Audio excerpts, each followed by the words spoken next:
Hey folks, how you doing? I just thought I would give you a sort of an update on what I've been doing on my layout recently. Haven't really done an update.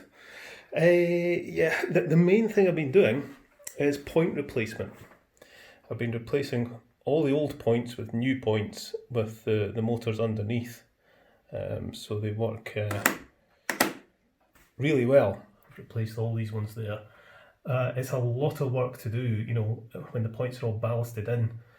You've got to take out the ballast and take the point out and rewire, and it's quite a fiddle. But it's worth it because it certainly looks better and works a lot better. I used to have a lot of trouble with these 3 points here, especially these two. The current was very intermittent, but this seems to work fine now. Goes out nice and smooth. And should come back in nice and smooth. So pleased with that. What else have I been doing? Bit of fencing.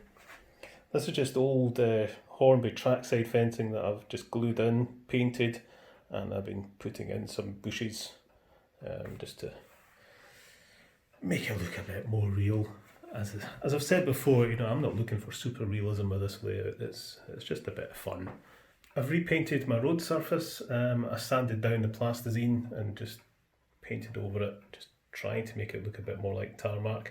I'll do a bit more work on it yet. I think I'll sort of paint some mud on the road and stuff and just try and make it look a bit better.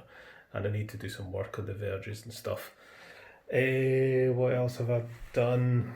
I've glossed up my river a bit more, making that look a bit more like water as much as I can, and put in some bushes along the banks there. So yeah, that's what I've been up to. A few more people. The big thing I really want to do is get more trees. And wow, trees are a problem, aren't they? I mean, I think I'm going to have to make my own, but I want quite a lot of trees, and that's going to be a bit of a challenge, I think.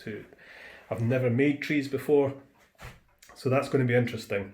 But I can't buy decent trees for love nor money, not ready-made ones, without spending an absolute fortune. So I'm not doing that. So I'm going to make them because I really want Scots pines. I want Scots pines in here and maybe up round about these houses and stuff. So we'll see how that goes. I do have some old plastic trees like these ones. I've actually only got one of these, but I've got some other smaller ones.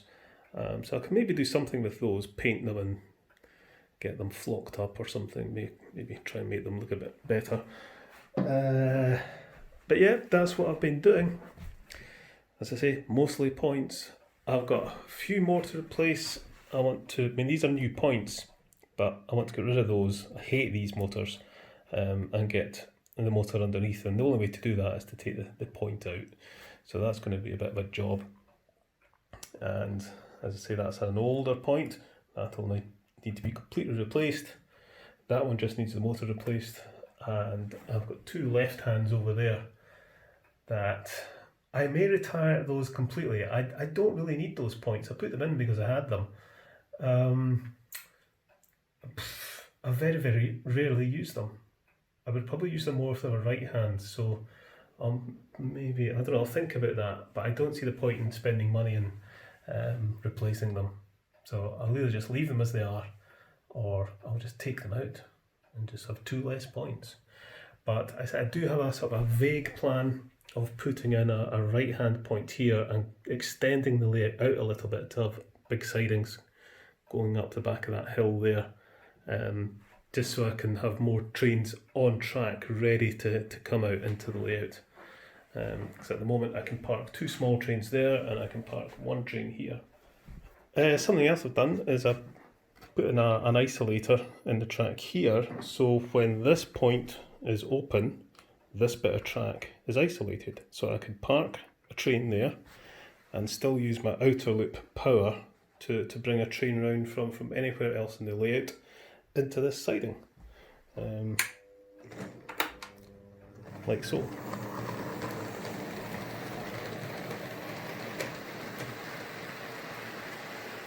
So it's quite good having that because I can have this train parked and train here can go around the layout into this station. So I can run it around the end to end and I can change direction into the inner loop, or I can even use this branch line route as well while that train is parked. So it adds quite a bit of interest into the layout.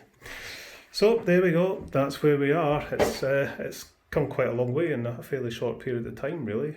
I suppose lockdown has had its advantage that way. I've had a lot more time to spend in this than I ever thought I was going to. Because I'm working from home now, so I've got no commuting, so I've got a lot more time at home. And during my lunch break and things, I just come in and fiddle about with this. Right, okay, catch you later, folks.